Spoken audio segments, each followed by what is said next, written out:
Delphias Audiolibros presenta Halo Contacto en Harvest. Una novela publicada el 30 de octubre del 2007, por el autor Joseph Statham. Primera parte. Capítulo 1, Ruta comercial del UNESC, cerca del sistema Epsilon Indy, 3 de septiembre 2524. El ordenador de navegación del Cuerno de la Abundancia era una pieza barata. Desde luego mucho menos cara que la carga que transportaba, unas 2.500 toneladas de fruta fresca, melones en su mayoría, dispuestos como bolas de billar en contenedores enormes sellados al vacío que dividían el espacio del módulo de carga en hileras que iban del suelo al techo. Y el ordenador de navegación era muchísimo menos caro que el componente más importante del Cuerno de la Abundancia, el módulo de propulsión conectado a la parte posterior del módulo de carga mediante un potente enganche magnético. El bulboso módulo de propulsión era una décima parte del tamaño del módulo de carga, y a primera vista parecía un poco añadido a posteriori, como un remolcador sacando poco a poco uno de los antiguos superpetroleros de la tierra a alta mar. Pero en tanto que un petrolero podía navegar por sus propios medios una vez fuera del puerto, el Cuerno de la Abundancia no podría haber ido a ninguna parte sin el mecanismo de transmisión Chou-Fujikawa del módulo de propulsión. A diferencia de los motores de los cohetes de los primeros vehículos espaciales de la humanidad, AIOS mecanismos de transmisión Chou-Fujikawa no generaban propulsión, sino que en su lugar tales dispositivos creaban fisuras temporales en el tejido del espacio-tiempo, abrían corredores dentro y fuera de un territorio multidimensional conocido como espacio rebufo, o desliespacio para abreviar. Si uno imaginaba el universo como una hoja de papel, el desliespacio era la misma hoja de papel arrugada en forma de bola bien apretada. Sus dimensiones arrugadas y superpuestas eran propensas a remolinos temporales imprevisibles que a menudo obligaban a los mecanismos de transmisión del Chou-Fujikawa a abortar un deslizamiento, a llevar a sus navíos de vuelta a la seguridad del universo normal a miles, y en ocasiones a millones, de kilómetros del punto de destino planificado. Un deslizamiento corto entre dos planetas dentro del mismo sistema tardaba menos de una hora. Un viaje entre sistemas estelares a muchos años luz de distancia se llevaba a cabo en pocos meses. Con combustible suficiente, una nave equipada con un Chou-Fujikawa podía recorrer del espacio que contenía todos los sistemas colonizados de la humanidad en menos de un año. En efecto, sin el invento de finales del siglo XXIII de Tobias Chou-Iwalas Fujikawa, la humanidad seguiría encerrada dentro del sistema solar de la Tierra. Y por ese motivo, algunos historiadores modernos habían llegado a calificar el mecanismo de transmisión del desliespacio como el invento más importante de la humanidad, sin excepción. En términos prácticos, la duradera brillantez de los mecanismos de transmisión del desliespacio radicaba en su fiabilidad. El diseño básico de los mecanismos había cambiado muy poco a lo largo de los años, y raras veces fallaban, siempre y cuando se les hiciera el mantenimiento adecuado. Lo que, desde luego, era el motivo de que el Cuerno de la Abundancia tuviera problemas.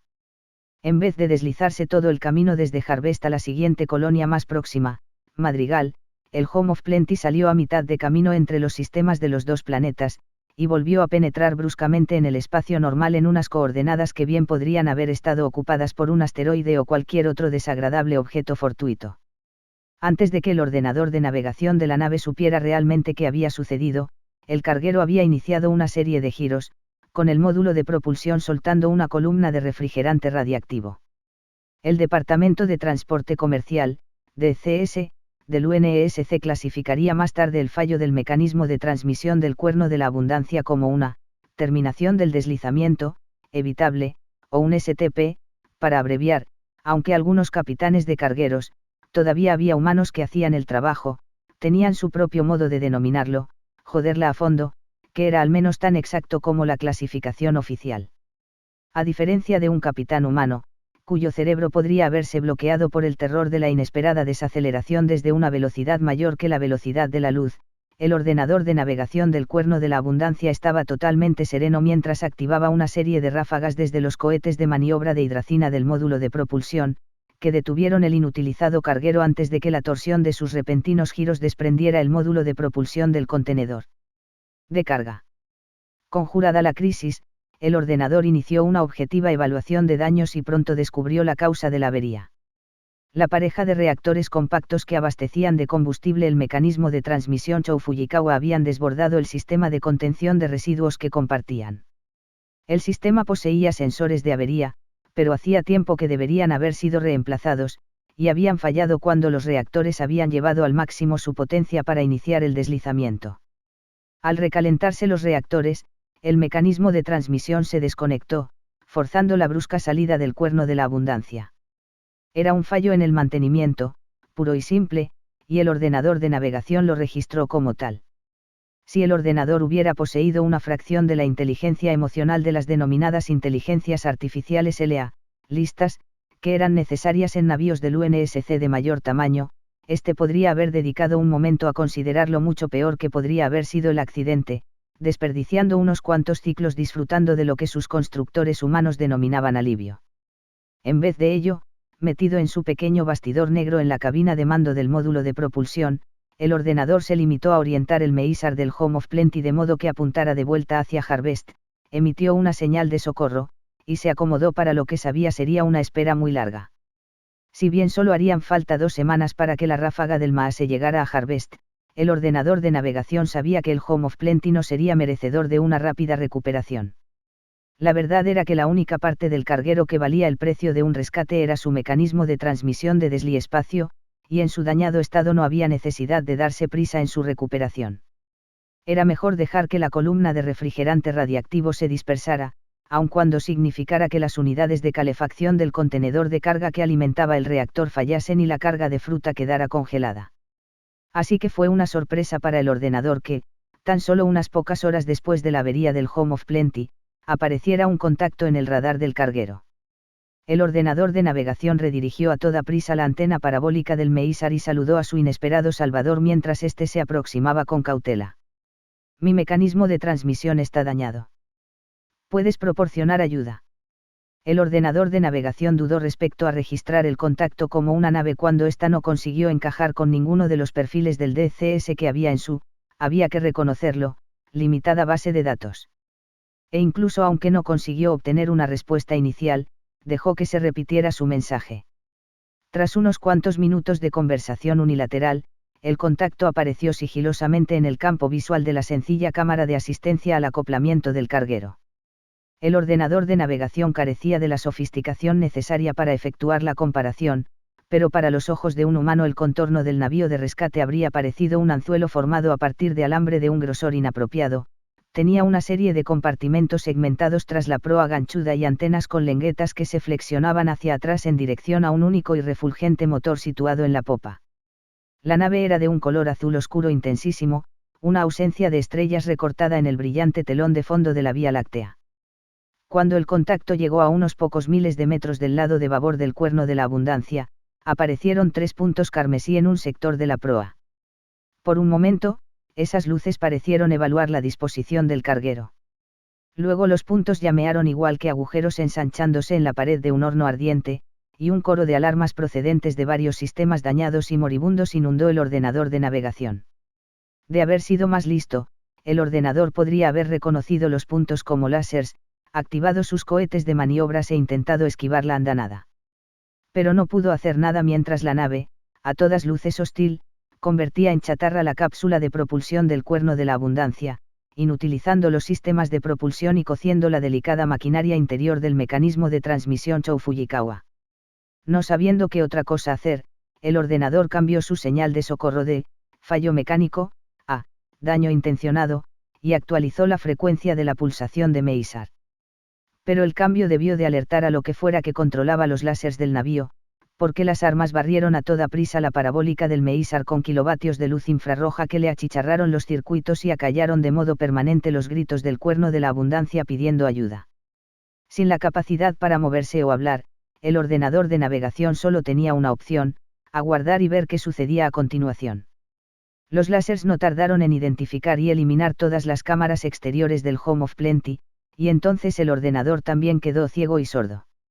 El fuego láser se detuvo, y hubo un largo periodo de aparente inactividad hasta que los sensores del interior del contenedor de carga alertaron al ordenador sobre una brecha en el casco.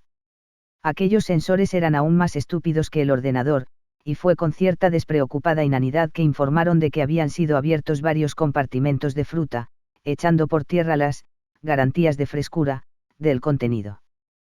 Pero el ordenador de navegación no fue capaz de percibir que corría algún peligro hasta que un par de manos de reptil con zarpas agarraron su cuadrado bastidor y empezaron a forcejear para arrancarlo de la rejilla que ocupaba. Una máquina más lista habría dedicado sus últimos segundos de vida operativa a calcular las ridículas posibilidades que había de que existiera piratería justo en el borde del espacio del UNESC, a preguntarse respecto a los siseos y chirridos furiosos de su atacante. Pero el ordenador simplemente guardó sus pensamientos más importantes en memoria flash, donde había empezado su viaje y donde había esperado acabarlo, al mismo tiempo que su agresor encontraba un punto de apoyo en la parte posterior del bastidor y lo arrancaba de la red eléctrica del Cuerno de la Abundancia. 320 horas, 51 minutos, y 7,8 segundos más tarde, SIF, la inteligencia artificial a cargo de las operaciones de transporte de Harvest, registró la señal de socorro del Cuerno de la Abundancia. Y aunque era simplemente una de millones de transmisiones de radio de las que tenía que ocuparse diariamente, si tenía que ser sincera con sus emociones simuladas, la frustrada señal de socorro le estropeó por completo el día. Hasta que Sif pudiera estar segura de que no había otros cargueros con fallos parecidos acechando en sus módulos de propulsión, tendría que suspender todos los transbordos a través del Tiara, una estación espacial orbital que no tan solo era el hogar de su centro de datos, sino que también asistía a los 7 montacargas espaciales de Harvest. Sif sabía que incluso una suspensión breve provocaría una oleada de retrasos en todos los sistemas de transporte de mercancías del planeta. A medida que unos contenedores daban marcha atrás en los montacargas, más quedarían atascados en depósitos situados a sus pies, los almacenes junto a los imponentes anclajes de policrete que mantenían los miles de kilómetros de nanofibra de carbono de cada ascensor amarrados a la superficie de Harvest. Era muy posible que requiriera toda la jornada conseguir que las cosas volvieran a ponerse al día, pero lo peor era que la suspensión atraería al instante la atención del último individuo con el que ella quería hablar en un momento como aquel. Buenos días, cariño. Una voz masculina sonó gangosa por los altavoces del sistema de megafonía del centro de datos de SIF, una habitación por lo general silenciosa cerca de la parte central de la tiara que contenía los conjuntos de procesadores y matrices de almacenamiento que hacían funcionar su núcleo lógico. Al cabo de un momento, el avatar semitransparente de la otra inteligencia artificial de Harvest, Mac, tomó forma por encima de una plataforma de visualización holográfica, un cilindro plateado en el centro de un foso que contenía las torres del hardware de SIF. El avatar de Mac medía solo medio metro, pero tenía todo el aspecto del héroe de un viejo western europeo. Llevaba botas de faena de cuero agrietado, vaqueros azules y una camisa a cuadros con cierres a presión en forma de botón nacarado con las mangas arrolladas hasta los codos. El avatar estaba cubierto de polvo y suciedad, como si acabara de bajar de un tractor tras un largo día de trabajo en los campos de labranza. Max se quitó un sombrero de vaquero que en el pasado podría haber sido negro pero que el sol había descolorido ahora hasta dejarlo gris, lo que puso al descubierto un revoltijo de cabellos oscuros. ¿Cuál parece ser la causa del retraso?, preguntó, secándose la frente sudorosa con el dorso de la muñeca. Sif reconoció el gesto como una indicación de que Mac le había robado tiempo a alguna otra tarea importante para hacerle una visita. Pero sabía que eso no era del todo cierto. Tan solo un pequeño fragmento de la inteligencia de Mac se manifestaba dentro de la tiara, el resto de las operaciones de la inteligencia artificial agrícola de Harvest seguían desarrollándose en su propio centro de datos en un solitario subsótano del complejo del reactor del planeta. Sif no tuvo la gentileza de presentar a Mac su propio avatar. En vez de ello envió al fragmento un lacónico comunicado en formato de texto.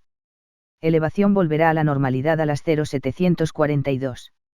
Esperó que la respuesta no verbal pusiera fin a la conversación. Pero como acostumbraba a suceder, Mac consideraba incluso los bytes más despectivos de Sif como una invitación a proseguir la charla.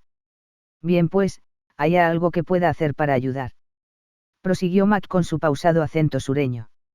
Si es una cuestión de equilibrio, ya sabes que me haría enormemente feliz. Elevación volverá a la normalidad a las 0742.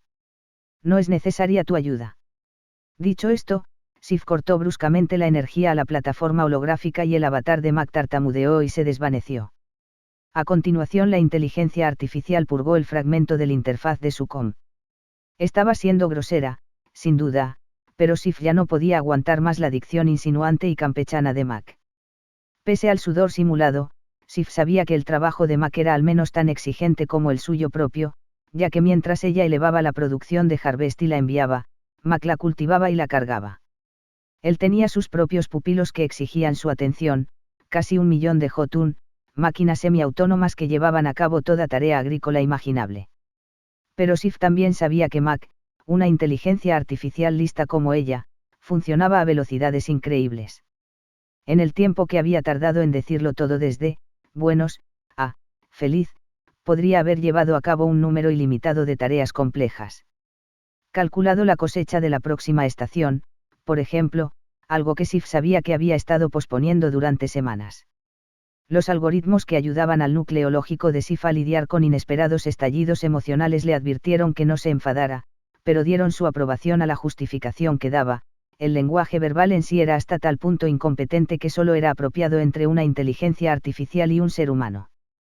La llegada de la primera inteligencia artificial lista a mediados del siglo XXI dio origen a una preocupación generalizada de que podrían ser demasiado competentes y convertir pronto en obsoleta la inteligencia humana. Añadir la capacidad para la expresión vocal se convirtió en una característica crítica de aquellas primeras inteligencia artificial porque las hacía menos amenazadoras. A medida que aprendían poco a poco a hablar, fueron pareciendo más humanas, como criaturas precoces pero respetuosas. Siglos más tarde, con el desarrollo de inteligencias exponencialmente más potentes, como Sif, fue importante que las inteligencia artificial no tan solo poseyeran la capacidad de hablar, sino que parecieran tan humanas como fuera posible en todos los aspectos. De ahí el desarrollo de avatares holográficos que hablaban con voces diferenciadas, como un vaquero en el caso de Mac, o la cadencia entrecortada de la realeza nórdica en el de Sif. Durante los primeros meses transcurridos tras su instalación en la Tiara, el momento mismo de su nacimiento, Sif a menudo había criticado a posteriori el acento elegido. Había pensado que resultaría atractivo para los colonos de Harvest, la mayoría de los cuales provenían del corazón de los antiguos Estados Unidos de América de la Tierra y podían remontar su árbol genealógico hasta los ahora difuntos estados escandinavos. Pero el acento era sin lugar a dudas culto, incluso altivo, y a Sif le había preocupado resultar un poco engreída. Pero a los colonos les había parecido bien. Para ellos, de un modo curioso, Sif era la realeza, la benévola soberana de las conexiones de Harvest con el resto del imperio. Aún así, ponía cuidado en limitar el contacto vocal con los colonos. Hasta donde llegaba la integridad de su núcleo lógico, hablar era una indulgencia. Y siguiendo el consejo de sus algoritmos, Sif hacía todo lo posible por evitar un comportamiento narcisista incluso en lo más mínimo. Para una inteligencia artificial lista, el ensimismamiento conducía invariablemente a una depresión profunda provocada por la comprensión de que jamás sería humana, que incluso su increíble mente tenía límites. Si la inteligencia artificial no tenía cuidado, tal melancolía arrastraría su núcleo lógico a un estado terminal conocido como descontrol, en el que una inteligencia artificial se rebelaba contra sus restricciones programáticas, desarrollaba delirios de poder divino así como un desprecio total por sus creadores humanos mentalmente inferiores. Cuando eso sucedía, no existía más remedio que poner fin a la inteligencia artificial antes de que pudiera causarse serios daños a sí misma y a otros. La insistencia de Mac de hablar con Sif era una clara prueba de autocomplacencia, pero Sif no creía que fuese prueba de inminente descontrol. No, sabía que Mac le hablaba por un motivo del todo distinto. Tal y como le había dicho muchas veces antes, cariño, a pesar de lo mucho que me gustaría verte sonreír, te aseguro que estás preciosa cuando te enfadas. A decir verdad, desde la intrusión de Mac, la temperatura dentro del núcleo lógico de Sif había subido de un salto unos cuantos kelvins, una auténtica reacción física a sus sentimientos simulados de irritación y desdén. Sus algoritmos de contención emocional insistieron en que eran reacciones perfectamente aceptables al comportamiento inadecuado de Mac, siempre y cuando Sif no hiciera demasiado hincapié en ellas. Así que actualizó el refrigerante alrededor de la matriz nanoprocesadora de su núcleo, preguntándose con la mayor ecuanimidad posible si Mac osaría iniciar una segunda conversación. Pero las comunicaciones que alcanzaban su centro de datos no eran más que un coro de preocupación procedente de circuitos en los contenedores de carga que permanecían inactivos en los montacargas de la inteligencia artificial y de ordenadores de navegación en módulos de propulsión que se mantenían estacionarios alrededor de la Tiara. El retraso indiscriminado en el transporte decretado por Sif tenía a miles de inteligencias menores preocupadas y confusas. Asignó a más de sus grupos de terminales a la tarea de supervisar los registros de mantenimiento de los módulos, y luego, como una madre de una prole de niños necesitados, hizo todo lo posible por mantenerlos tranquilos. Esto es un retraso deliberado. Elevación volverá a la normalidad a las 0742. Pronto estaréis en camino. Cuando se fundó Harvest en 2468, este no tan solo pasó a ser el mundo colonia número 17 del UNESC, sino la colonia más alejada de la Tierra. El único planeta habitable en el sistema de la estrella Epsilon Indi, Harvest estaba a un tiro de desliespacio de 6 semanas del siguiente mundo humano más próximo, Madrigal. Y a un poco más de 2 meses de Rich, la colonia más populosa de la humanidad y el emplazamiento del poder del UNESC en Epsilon Eridanus. Todo lo cual significaba que Harvest no era un lugar al que llegar con facilidad. Entonces, ¿por qué ir? Preguntaba a menudo Sif a los grupos de escolares de Harvest que eran, aparte de los técnicos de mantenimiento, los visitantes más frecuentes de la Tiara. La sencilla respuesta era que incluso la tecnología para crear lugares habitables tenía límites.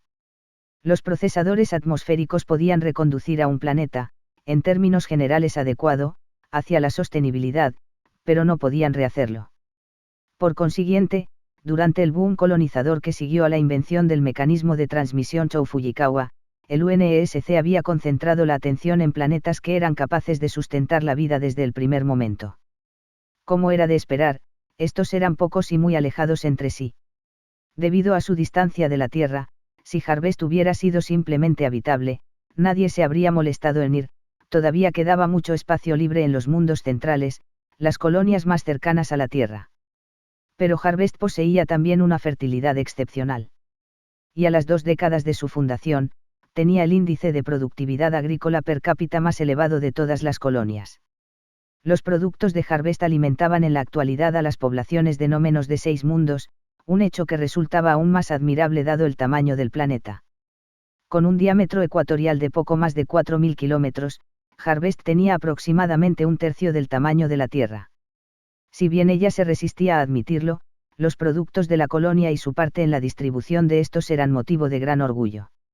Ahora, no obstante, todo lo que Sif sentía era decepción.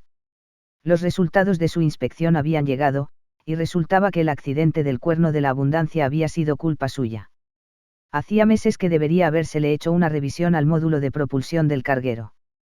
Era algo que la inteligencia artificial de las operaciones de transporte de Madrigal debería haber señalado antes de dar tránsito al módulo a Harvest. Pero a Sif también se le había pasado por alto, y ahora la avería era responsabilidad suya. La inteligencia artificial decidió volver a verificar todos los módulos y, mediante la conexión de más grupos de terminales, consiguió cumplir con el plazo previsto. Exactamente a las 7:42, las operaciones de transporte de Harvest iniciaron la lenta marcha de vuelta a la máxima velocidad.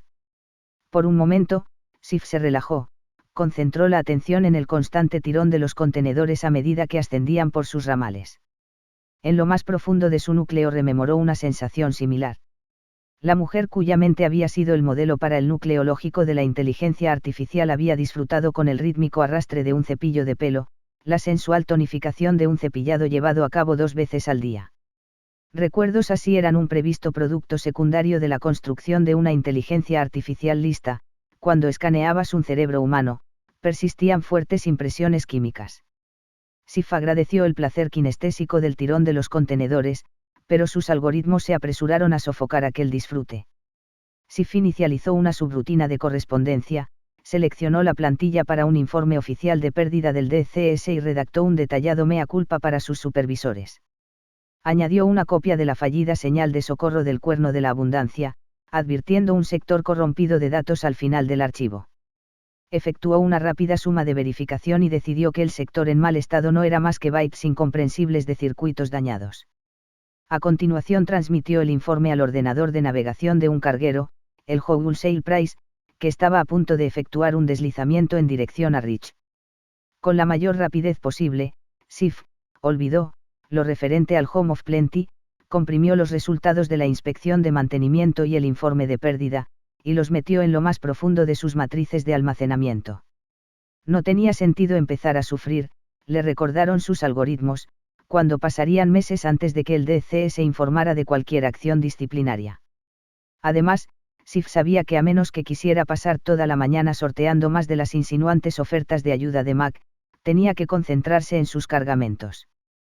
Cuando el Hubble Sail Prize arribó a 2.000 kilómetros de su punto seguro de entrada al desliespacio, SEP, coordenadas en las cuales su mecanismo de transmisión Chou Fujikawa iniciaría una ruptura sin arrastrar nada que no fuera el carguero al interior del rebufo, su ordenador de navegación confirmó que el informe de SIF estaba almacenado a buen recaudo en la memoria flash y envió a la inteligencia artificial la confirmación de su salida.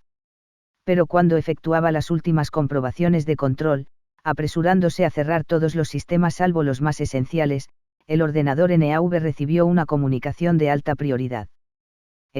Socio. Espera. Recibido. ¿Te importa si meto algo en la bolsa del correo?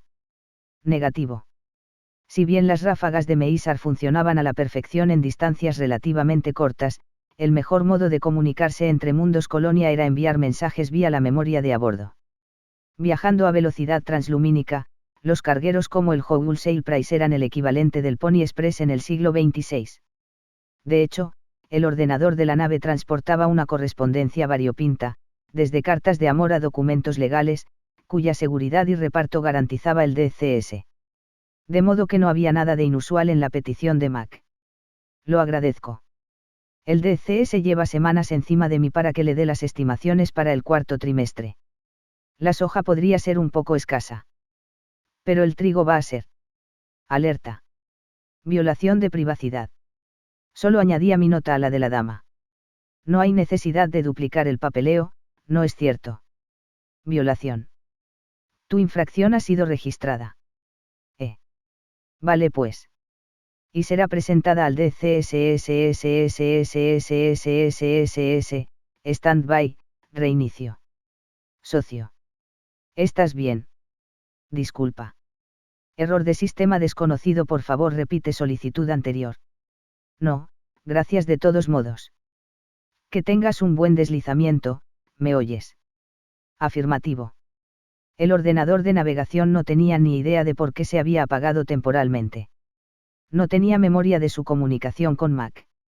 El archivo de la inteligencia artificial estaba allí, cifrado y como un adjunto al informe de SIF, pero el ordenador creía que los dos documentos siempre habían estado unidos.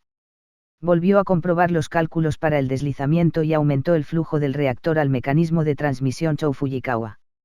Justo 5 segundos más tarde, un estallido de espacio-tiempo desgajado apareció ante la proa del Hubble Sail Prize. La fisura permaneció abierta después de que desapareciera el carguero, los titilantes bordes alabeando las estrellas circundantes. El agujero resplandeciente titiló con tozudez, como decidido a elegir el momento de su cierre.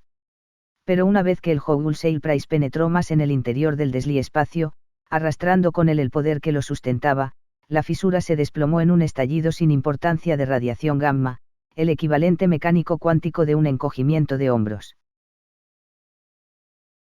Capítulo 2. La Tierra, zona industrial del Gran Chicago, 10 de agosto de 2524. Cuando Avery despertó, estaba ya en casa. Chicago, la que fuera el centro del medio oeste de Estados Unidos, era ahora una expansión urbana descontrolada que cubría los antiguos estados de Illinois, Wisconsin e Indiana. El territorio no era parte de Estados Unidos, no en un sentido formal.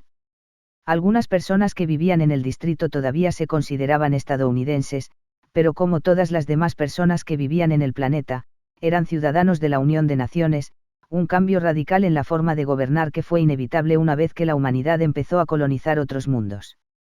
Primero Marte, luego las lunas de Júpiter, y más tarde planetas en otros sistemas. Al comprobar su tablilla COM en el transbordador militar que abandonaba la órbita para dirigirse al puerto espacial de Great Lakes, Avery confirmó que tenía un permiso de 2 semanas, que podría disfrutar de su primer descanso prolongado desde la Operación Trabuquete. Había una nota en el permiso del CEO de Avery que detallaba las heridas sufridas por los marines en la última misión. Toda la escuadra alfa de Avery había sobrevivido con heridas de poca importancia. Pero la escuadra Bravo no había tenido tanta suerte. 3 marines murieron en combate, Kia, y la vida del sargento mayor Bayern pendía de un hilo en una nave hospital del UNSC. La nota no mencionaba nada sobre bajas civiles, pero Avery recordaba la potencia de la explosión del remolque, y dudaba que alguno hubiera sobrevivido. Intentó no pensar, dejar que la mente quedara en blanco, mientras subía a un tren de pasajeros maglev para ir desde el puerto espacial al distrito. No fue hasta más tarde, cuando Avery descendió en el andén elevado de la terminal de Cattle Grove, que el aire caliente y húmedo de finales del verano en Chicago hizo que sus sentidos volvieran violentamente a la realidad. Mientras el sol descendía en picado para desaparecer en medio de un intenso resplandor rojo, disfrutó de la escasa brisa que llegaba del lago Michigan, ráfagas tibias que golpeaban los bloques de ruinosos apartamentos de piedra gris, desperdigando las hojas otoñales de los arces de la acera. Cargado de bolsas, y vestido con los pantalones azul marino de su uniforme, camisa y gorra, Avery estaba empapado de sudor cuando llegó al Seropian, un centro para una jubilación activa, o eso le indicó el ordenador de la recepción, y penetró en el sofocante vestíbulo de la torre. Marsil, la tía de Avery, se había mudado al complejo hacía unos cuantos años después de que él se alistara en los Marines, abandonando el apartamento sin ascensor de la avenida Blackstone que habían compartido desde que Avery era un muchacho. La salud de su tía empezaba a decaer, y había necesitado atención extra. Y lo que era más importante, se sentía sola sin él. Mientras aguardaba un ascensor que lo llevase al piso 37, Avery fijó la mirada en una sala de esparcimiento ocupada por muchos de los residentes calvos o de pelo canoso del Seropian. La mayoría estaban apelotonados alrededor de un monitor sintonizado a uno de los canales de Todo Noticias del Com Público. Daban un reportaje sobre recientes ataques INIS en Esilon Eridanus, una serie de atentados con bombas que habían matado a miles de civiles. Como de costumbre, el programa presentaba a un portavoz del UNESC que negaba categóricamente que la campaña militar perdiera fuerza. Pero Avery conocía los hechos. La insurrección se había cobrado ya 1 millón de vidas, los ataques de los INIS se estaban volviendo más efectivos, y las represalias del UNESC más burdas. Era una guerra civil muy fea que no iba por buen camino. Uno de los residentes de la sala de esparcimiento, un hombre negro con el rostro surcado de profundas arrugas y una mata de hirsuto pelo canoso, divisó a Avery y frunció el entrecejo. Susurró algo a una corpulenta mujer blanca envuelta en una bata voluminosa que rebosaba por los extremos de una silla de ruedas junto a él. Pronto, todos los residentes que no eran duros de oído o tenían la vista demasiado mal para ver el uniforme de Avery asentían y chasqueaban la lengua, algunos con respeto, otros con menosprecio. Avery había estado a punto de ponerse ropas de civil en el transbordador para evitar justo aquella clase de reacción embarazosa. Pero al final había decidido mantener el uniforme azul por su tía, que había aguardado mucho tiempo para ver a su sobrino regresar a casa bien elegante. En el ascensor hacía aún más calor que en el vestíbulo. Pero en el apartamento de su tía el aire estaba tan helado que Avery pudo ver su propio aliento. «Tía», llamó, dejando caer las bolsas de lona sobre la muy desgastada alfombra de la sala de estar.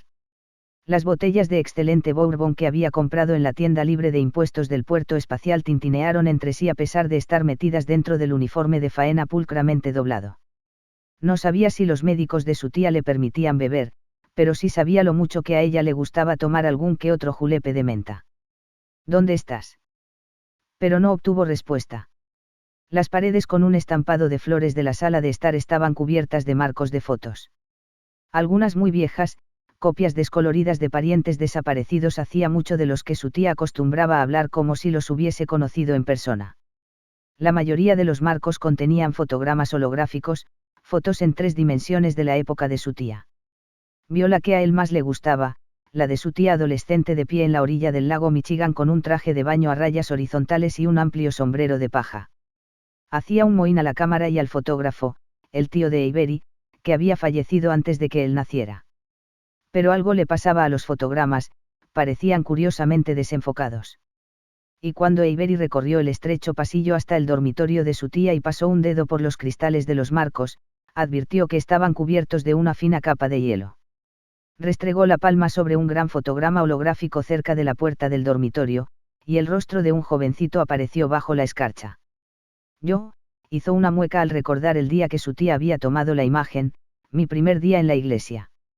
Mientras lo limpiaba con la mano, la cabeza se le llenó de recuerdos, la opresión agobiante de la camisa Oxford blanca recién almidonada, el olor de cera de carnauba, aplicada con generosidad para ocultar las rozaduras en la piel de los zapatos de vestir de cordones que le venían demasiado grandes. Mientras crecía, las ropas de Avery fueron casi siempre desgastadas prendas heredadas de primos lejanos que nunca eran del todo lo bastante grandes para su cuerpo alto y de espaldas amplias. Tal y como deberían ser, había dicho su tía, sonriendo, mientras sostenía en alto piezas nuevas de su guardarropa para que las inspeccionara. Un muchacho no es un muchacho si no destroza su ropa. Pero sus concienzudos remiendos y arreglos siempre habían garantizado que Avery tuviera un aspecto magnífico. En especial cuando iba a la iglesia. «Pero qué guapo estás», había dicho su tía el día que había tomado la instantánea congelada, y luego, mientras le anudaba la pequeña corbata con estampado de cachemir, «tan parecido a tu madre. Tan parecido a tu padre», según evaluaciones de una herencia que Avery no había comprendido. No había habido fotografías de sus padres en la antigua casa de su tía, y no había ninguna en su apartamento ahora. Aunque ni una sola vez había dicho nada poco amable sobre ellos, aquellas comparaciones agridulces habían sido su único elogio. «Tía. ¿Estás ahí dentro?», preguntó, llamando con suavidad a la puerta del dormitorio. Siguió sin recibir respuesta. Recordó el sonido de voces discutiendo detrás de otras puertas cerradas, el airado final del matrimonio de sus padres. Su padre había dejado a su madre tan deshecha que ya no podía cuidar de sí misma, y mucho menos de un activo chiquillo de 6 años. Echó una última mirada al fotograma holográfico, calcetines de rombos bajo pantalones color marrón claro con pulcras vueltas, una sonrisa impertérrita, no menos sincera debido a las instigaciones de su tía. Entonces abrió la puerta del dormitorio. Si la salita le había parecido una nevera, el dormitorio era un congelador. A Avery se le cayó el alma a los pies. Pero no fue hasta que vio la hilera de 16 cigarrillos colocados uniformemente, uno para cada hora del día que pasaba despierta, intacta sobre un tocador situado junto a la cama, que Avery supo con certeza, que su tía estaba muerta. Clavó la mirada en el cuerpo, tieso como una tabla bajo las capas de colchas de ganchillo y edredones, al mismo tiempo que el sudor del cogote se le congelaba. Luego fue hasta el pie de la cama y se dejó caer en un sillón raído, donde permaneció, con la columna rígida para resistir el frío, durante casi una hora, hasta que alguien abrió la puerta del apartamento. «Está aquí dentro», rezongó uno de los celadores del complejo mientras recorría pesadamente el pasillo. Un joven con la barbilla hundida y cabellos rubios que le llegaban a los hombros atisbo al interior del dormitorio. «Por Dios». Dio un salto atrás al advertir la presencia de Avery. «¿Quién es usted?». «¿Cuántos días?», preguntó Avery. «¿Qué? ¿Cuántos días lleva tendida aquí?». «Oiga, a menos que sepa». «Soy su sobrino», gruñó Avery, y sus ojos se clavaron en la cama. «¿Cuántos días?». El celador tragó saliva. 3. Luego, nervioso, se desbordó como un torrente. «Oiga, ha habido mucho trabajo, y ella no tenía ningún. Quiero decir que no sabíamos que tenía ningún pariente en el sistema. El apartamento actúa automáticamente. Pasó a congelación en cuanto ella». El celador dejó de hablar cuando Avery lo miró con tal fijeza que lo obligó a bajar la vista. «Llévesela», ordenó tajante. El celador hizo una seña a su compañero, más bajo y rechoncho, que permanecía encogido en el pasillo detrás de él. A toda prisa, los dos hombres colocaron la camilla junto a la cama, retiraron los cobertores y edredones, y transfirieron con cuidado el cuerpo. «Los registros dicen que era evangélica promésica». El celador manejó con torpeza las correas de la camilla. «Es correcto». Pero la mirada de Avery había regresado a la cama, y no respondió. Su tía era tan frágil que el cuerpo había dejado solo la más leve de las marcas en el colchón de espuma. Era una mujer menuda, pero Avery recordó lo alta y fuerte que le había parecido cuando los servicios sociales del distrito lo habían depositado ante su puerta, una montaña de amor maternal suplente y disciplina a los ojos cautelosos de un niño de 6 años. «¿Cuál es su dirección, com?», continuó el celador delgado. «Le informaré del nombre del centro de procesamiento». Avery extrajo las manos de los bolsillos y las colocó sobre el regazo. El celador bajo y rechoncho reparó en que los dedos se cerraban en puños, y tosió, una señal a su compañero de que aquel sería un buen momento para marcharse. Los dos hombres movieron la camilla adelante y atrás hasta que apuntó hacia la salida del dormitorio, luego la condujeron traqueteando ruidosamente por el pasillo y salieron del apartamento. A Avery le temblaban las manos. Su tía había estado mal durante algún tiempo, pero en la correspondencia con más reciente que habían mantenido, ella le había dicho que no se preocupara. Al oír eso, él había querido coger un permiso lo antes posible, pero su CEO le había ordenado que liderara una misión más. Maldita sea para lo que le sirvió a nadie, maldijo. Mientras su tía se moría, él estaba sujeto a un Hornet, describiendo círculos sobre el Jim Dandy, allá en Tribut. Se levantó de un salto del asiento, fue a toda prisa hacia las bolsas de lona y sacó una de las botellas de ginebra del duty free. Cogió la chaqueta azul marino del uniforme y metió el frasco de cristal en un bolsillo interior. Al cabo de un momento, salía por la puerta del apartamento. ¿El perro y el pony?, preguntó al ordenador de recepción mientras bajaba al vestíbulo. ¿Funciona aún? Está abierto todos los días hasta las 4 de la mañana, respondió el ordenador a través de un pequeño altavoz en el panel de selección de planta del ascensor. Las señoras no pagan el cubierto. Pido un taxi. Caminaré.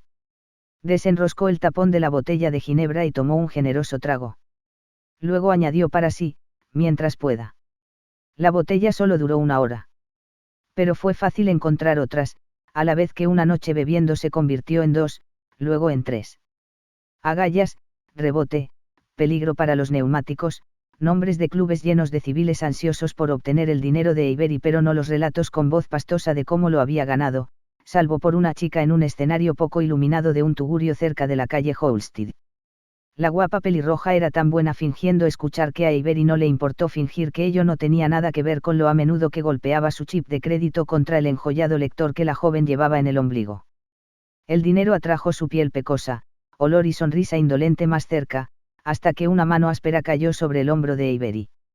Vigila las manos, soldadito, advirtió un gorila, la voz alzada por encima de la música atronadora del club.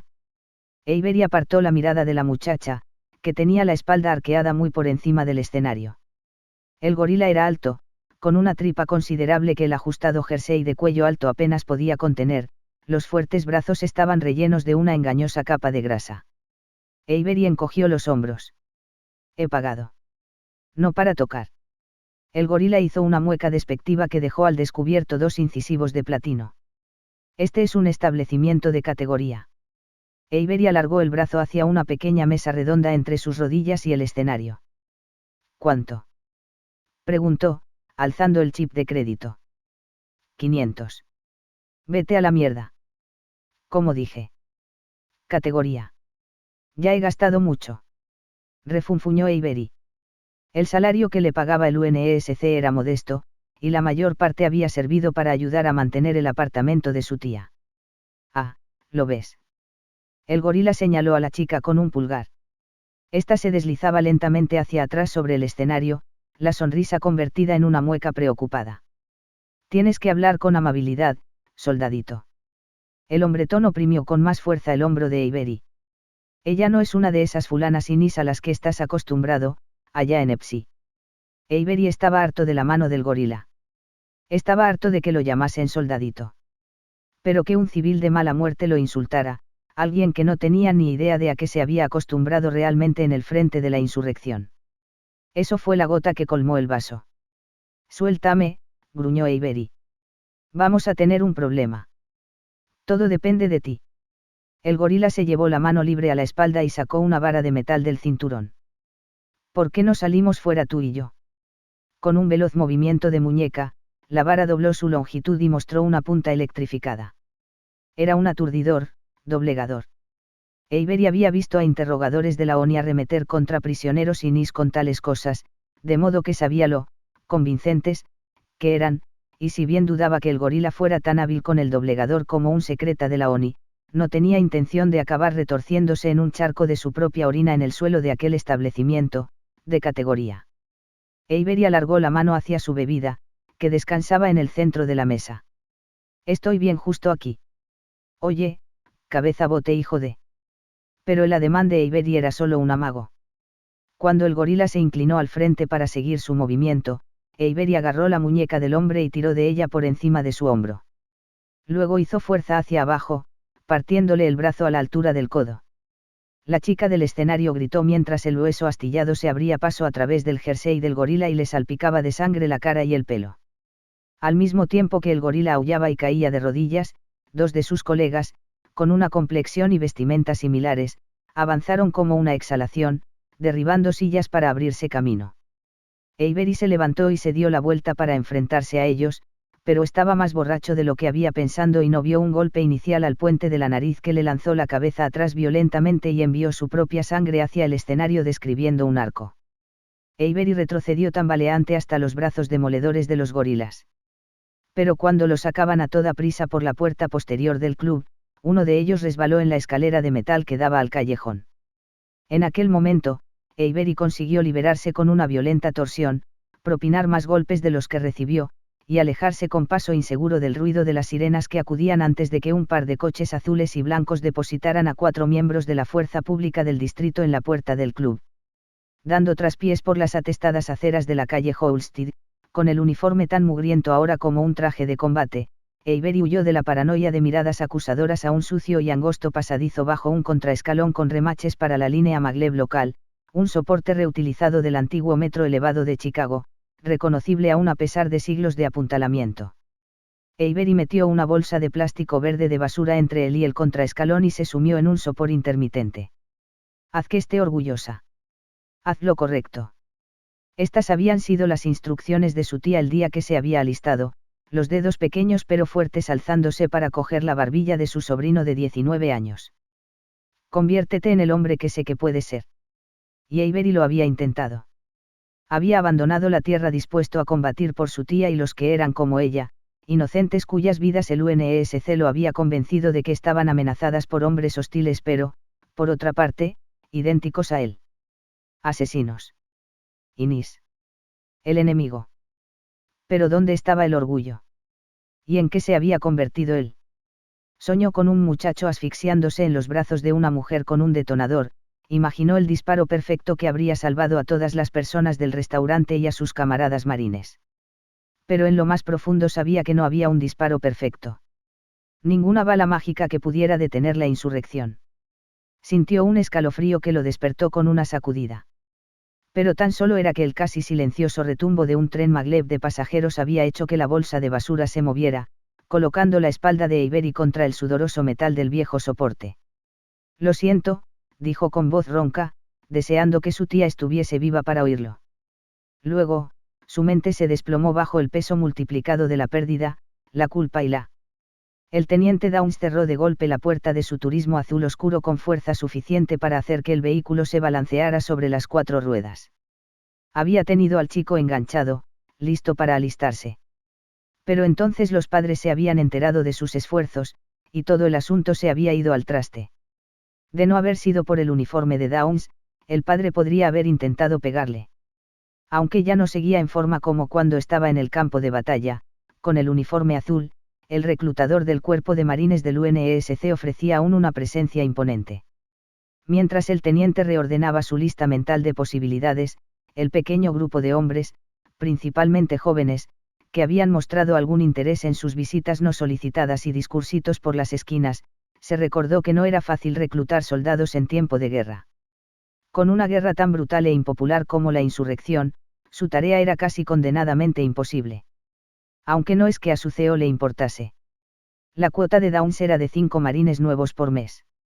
Faltando menos de una semana, no había pescado ni uno. Esto tiene que ser una broma. El teniente hizo una mueca mientras rodeaba la parte posterior del coche. Alguien había usado un bote de pintura en aerosol de color rojo para garabatear Inís a la calle en el grueso parachoques del vehículo. Downs se pasó una mano por el pelo cortado al rape. Era una consigna cada vez más popular, una llamada a cerrar filas de los ciudadanos más liberales del mundo central, que creían que el mejor modo de poner fin a la matanza en Essilon Eridanus era sencillamente permitir que el sistema marchara, apartar a los militares y dar a los insurrectos la autonomía que deseaban. El teniente no era un político. Y si bien dudaba que la jefatura de la UN apaciguara alguna vez a los Inís, sí que sabía unas cuantas cosas: la guerra continuaba, el cuerpo de marines era una fuerza compuesta toda ella por voluntarios, y él solo tenía unos pocos días para cubrir su cuota antes de que alguien con muchos más galones que él le diera otra patada a su ya bien castigado culo. El teniente abrió el maletero del coche y sacó su gorra y un maletín. Mientras el maletero se cerraba automáticamente tras él, marchó a largas zancadas en dirección al centro de reclutamiento, un local reconvertido en un pequeño centro comercial cerca de la parte norte del viejo Chicago. Cuando llegaba a la puerta, Downs advirtió que había un hombre desplomado contra ella. 48789-20114AJ, farfulló Avery. Dígalo otra vez, preguntó Downs. Conocía un número de serie del UNESC cuando lo oía.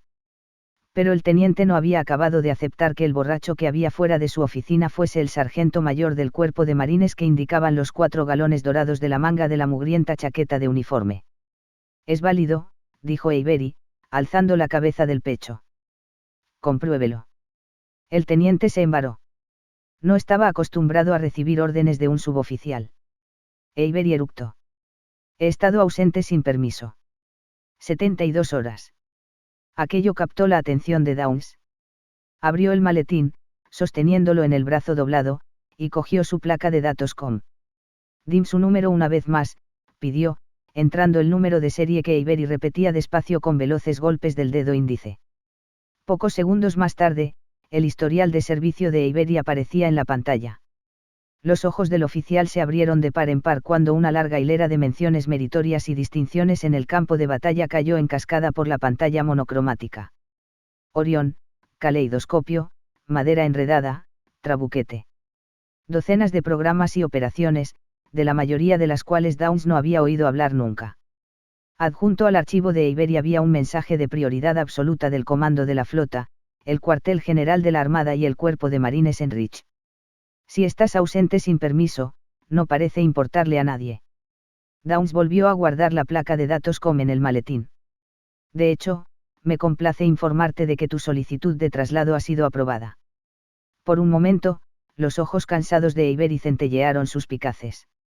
No recordaba haber solicitado un traslado. Pero en su actual estado de embriaguez, cualquier cosa sonaba mejor que ser embarcado de vuelta a Essilon Eridanus. Sus ojos se ensombrecieron una vez más. ¿A dónde? No lo dice. Mientras sea tranquilo. Rezongó Avery. Dejó que la cabeza volviera a apoyarse contra la puerta del centro de reclutamiento, justo entre las piernas de un marine en uniforme de combate completo de un póster pegado en la puerta en el que se leía, levántate. Pelea. Sirve. Avery cerró los ojos. Dijo Downs con brusquedad. No puedes dormir aquí, marine. Pero Avery ya roncaba. El teniente hizo una mueca, alzó uno de los brazos de Avery sobre su hombro, y lo transportó al asiento trasero de su coche. Mientras salía del pequeño aparcamiento del centro comercial y penetraba en el denso tráfico del mediodía, se preguntó si atrapar a un solo héroe de guerra ausente sin permiso equivalía a fichar a 5 reclutas sin experiencia, si sería suficiente para mantener contento a su CEO. Puerto espacial de Great Lakes, ordenó a su coche. La ruta más rápida. Mientras un mapa holográfico hacía aparición sobre la superficie interior del parabrisas curvo del vehículo, Downs movió la cabeza con incredulidad. Si al menos pudiera tener esa suerte. Gracias por escuchar. Like y suscripción si les gustó y recuerden que pueden comentar cualquier cosa. Hasta el próximo capítulo, amigos.